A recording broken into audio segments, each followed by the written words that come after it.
GF ko na ang babae na itago na lang natin sa pangalang Eloisa na ngayon ay aking misisa.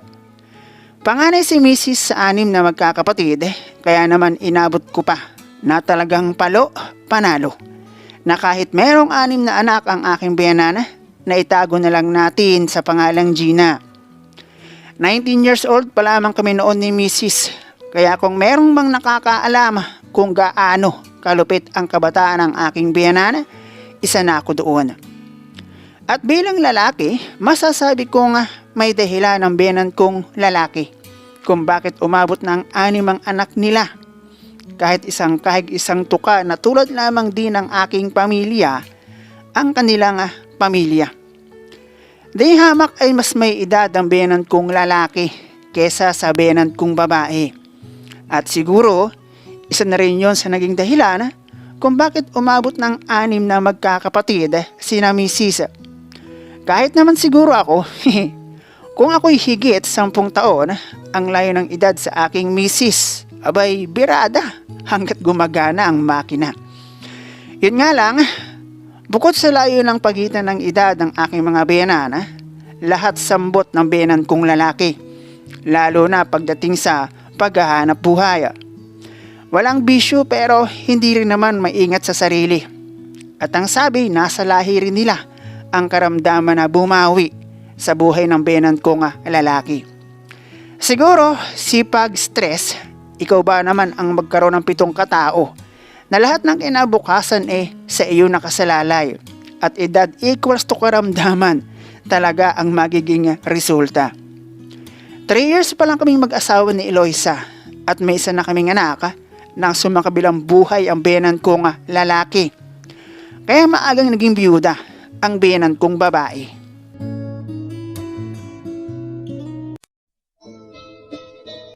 Hello guys and welcome dito sa Kasgul TV. At syempre kung ikaw ay bago dito sa akin channel at trip mo ang ganitong klase ng kwento, palike and subscribe naman dyan.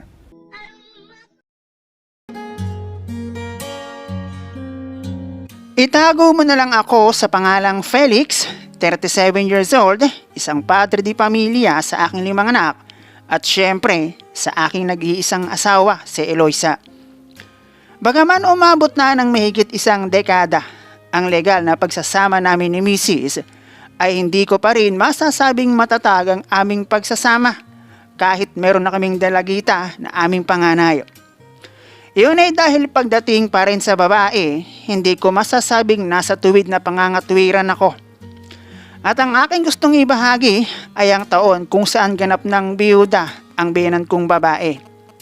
Walang source of income, nag-aaral ang aking mga hipag at lahat kami magkakapisan sa bahay ng aking biyanan, kabilang si Mrs. at ang aming noon ay 2 anak. Medyo naging prepared kasi ang biyanan kong lalaki sa pagpapamilya at di umano, bago pa sila nagkakilala ng biyanan kong babae, buo na ang bahay ng biyanan kong lalaki. Hindi lang siya bastang bahay na para bang alam ng biyanan kong lalaki na maganda ang magiging misis niya at bubuo sila ng malaking pamilya. Isang bahay na mayroong 3 kwarto, ang isa ay para sa mag-asawa ng aking biyananan at ang 2 ay para sa 6 na naging anak nila. Well prepared kumbaga, maliban sa inabot na nga lang ng kaidara ng biyanan kong lalaki at trabaho na hindi handa para sa malaking pamilya. High school pa lamang ay magkakilala na kami ni Eloisa. High school classmate kami at bago kami matapos ng high school, tila nakita ni Cupido ang maganda naming pagkakaibigan at ayun, kanya kaming pinatamaan ng pana na agad namang umepekto sa kanya-kanya naming puso. Sa totoo lang, unang tingin ko pa lang kay Eloisa, nagandahan na ako sa kanya na noong makita at makilala ko nga ang kanyang ina, ay hindi na nakakapagtaka dahil may pagmamanahan naman pala. Hindi pa kami mag-o ni Eloisa noong una kong makarating sa kanila at hindi ko inakala na sa pailalim na daan at masukal na kapaligiran ay meron palang isang malaking bahay sa ibaba noon. At iyon nga ay ang tahanan ni na Eloisa. Na para bang mula sa kabihasnan ng sandaling iyon ay bigla akong napunta sa Encantadia. Yun kasing gawing ibaba ng bahay nila ay parang lambak tapos puro puno at kawayanan. Sagingan, pinyahan, niyog, gulayan at kung ano-ano pang tanim na pwedeng mapakinabangan at ang lahat ng iyon, tanim ng biyenan kong lalaki.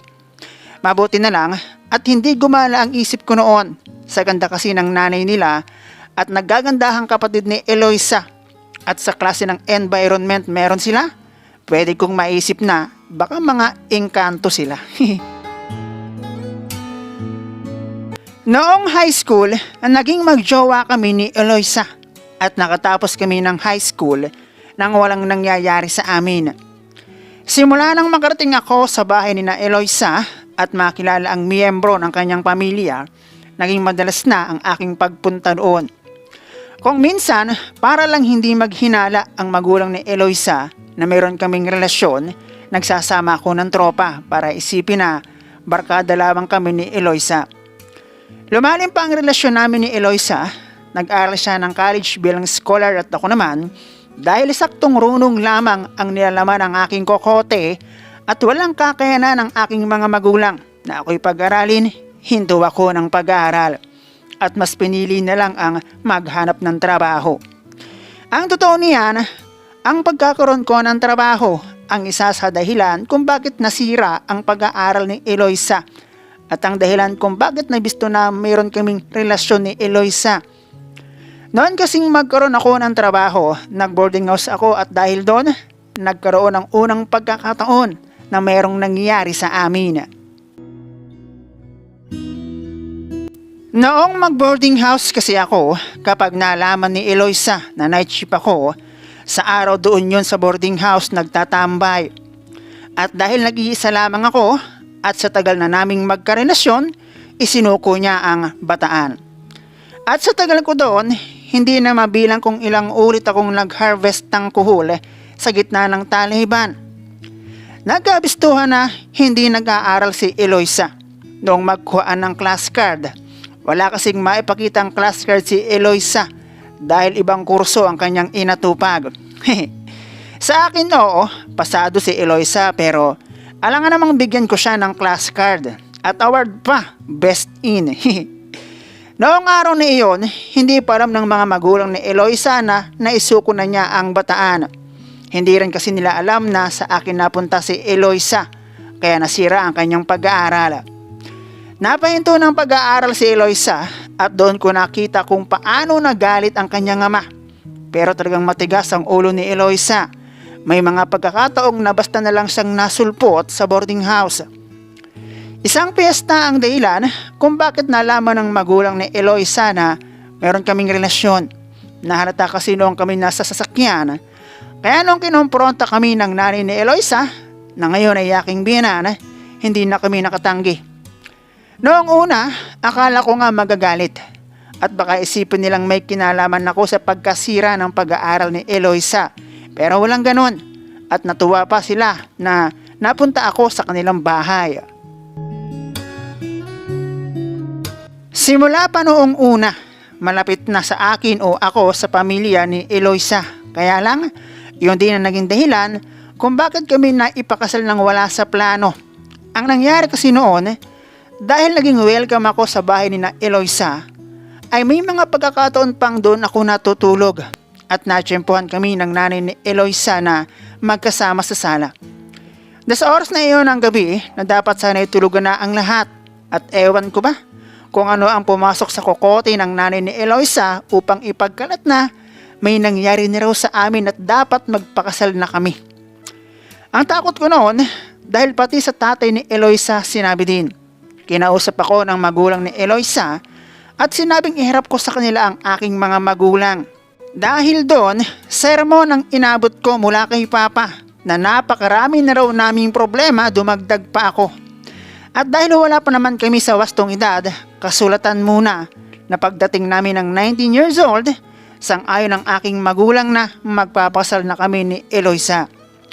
Naging busy ako noon sa pagtatrabaho dahil sinabi ni Papa na maghanda ako para sa gastusin. Dahil ako naman raw ang gumawa ng dahilan para makasal kami ni Eloisa. Ang bagay na iyon ay sinabi ko sa tatay ni Eloisa at nangako naman sila na hindi kami pababayaan. Basta panagutan ko si Eloisa. Iyon ang naging dahilan kung bakit noong makasal kami, doon kami nanirahan kina Eloisa. Isa sa 3 kwarto mayroon sa bahay ni na Eloisa. Nagtrabaho ako kasama ang tatay ni Eloisa. Maayos naman. Sa luwag ng kwarto kahit maghabulan kaming mag-asawa, ayos lang. Kaya ayun, hindi nagtagal nagbunga ang paglalaro namin ng habulan. Habulan na hindi pwede sa labas ng bahay. Habulan na pwede sa lahat, pero hindi pwedeng makita ng lahat. Sa pagdaan ng ilang taon, naging 2 ang anak namin ni Mrs. Noong taon na iyon, nagpaplano na kami ng biyenan ko na gumawa ng bahay malapit sa kanila. Lumalaki na raw kasi ang aking pamilya, dapat bumukod na raw kami. Kaya lang, noong mga panahon din kasi na iyon, nagiging sakitin na ang biyenan kong lalaki. Hanggang sa bago pa isilang ang ikalawang supling namin ni Mrs., bed ready na ang biyenan kong lalaki. Isa na doon ang dahil sa panlalabo ng mata at panghihina ng kalaunan na natigok ang biyenan kong lalaki. Ang unang pumasok sa aking kokote, nakaw, paano na sila? Wala namang trabaho ang biyenan kong babae. Tapos ang lahat ng hipag ko nag-aaral pa. I'm sure naman na wala silang ipon. Sa halip na magkaroon ng sariling bahay ang aking pamilya, na-stuck kami sa bahay ng biyenan ko at nadagdagan pa ng 2 ang anak naming mag-asawa. Bago kami nagkaroon ng sariling bahay at tuloy ang maging 5 ang anak namin, hirap talaga. Mahirap dahil sa walang hanap buhay ang biyenan kong babae. Hindi ko naman sinasabing naging padre di pamilya ako sa loob ng isang tahanan, nakabilang ang aking biyenan at mga hipag. Pero sa tagal nakapisan kami ng aking biyenan, hindi ko na mabilang kung ilang beses akong tila naging padre di pamilya pagdating sa finansyal. Hindi ko naman matiis ang aking biyenan at hipag, lalo't naaalala ko kung paano ako tinanggap ng yumao kong biyenan. Awa ng nasa itaas sa kung anong mahika ang naganap, nakatapos ng high school ang 5 kong hipag. Sa bagay, noong sumakabilang buhay naman kasi ang biyenan kong lalaki, isa na lang sa aking hipag ang nag-aaral ng elementary at graduating na. Inakala ko na muli pang mag-aasawa ang biyenan kong babae dahil talaga namang pwede pa, at sayang dahil masyadong maaga ang pagkatigok ng biyenan kong lalaki. Sa bagay ng 6 silang anak, tingin ko naman na na-enjoy niya ang buhay may asawa na may magandang misis. Pero sa paglipas ng taon, nabaon sa utang ang biyenan kong babae, napatapos niya ng ilan pa sa aking hipag ng high school, sa tulong na rin ng aking hipag na mayroon ng trabaho. Bunso sa magkakapatid na huling nakatapos ng pag-aaral, pero sunod naman kay misis na nag-asawa. Para sa akin, sa parting iyon, naging malambot ang biyenan kong babae. Itago na lang natin sa pangalang Cora ang bunso sa 6 na magkakapatid at sa pangalan namang Leo ang BF ni Cora. Noon kasing makita ng biyenan ko at makilala ang BF ni Cora na si Leo, pagkaroon lamang ng ilang buwan na nagpaalam si Leo na nais na niyang pakasalan si Cora, ay agad namang naglabas ng pagsang-ayon ang biyenan kong babae. Na noong maidaos ang kasalang pilit at maraming naperwisyo dahil sa hindi nga pinagplanuhan ng maayos, ay silang pumalit sa naging sitwasyon namin ni Mrs. na doon ang nirahan ni isa sa 3 kwarto sa bahay ng aking biyenan. Kung sa bagay, bunso, ang pagkarinig ko kay Cora daw mapupunta ang bahay. Kami naman kasi, noong makatapos ng pag-aaral ang ilan sa aking mga hipag, nagdesisyon akong dahan-dahanin ang bahay na dapat sana'y noon pa naitayo noong nabubuhay pa ang biyenan kong lalaki. Nahirapan nga lang ako dahil 4 na ang anak namin ni Eloisa at nag-aaral pa. Naging foreman kasi ako kaya ayun, lumaki ang aking sahod. At dahil na rin sa karanasan, alam ko kung paano itayo ang bahay namin. 5 na ang anak namin at yung bunso namin, ay nako, sa susunod na pasukan, grade 1 na. Simula nung mag-asawa ako, wala na akong ginawa kundi ang magtrabaho ng magtrabaho, ng magtrabaho. Hindi naman ako nagreklamo, pero nakakapagod. Buhay.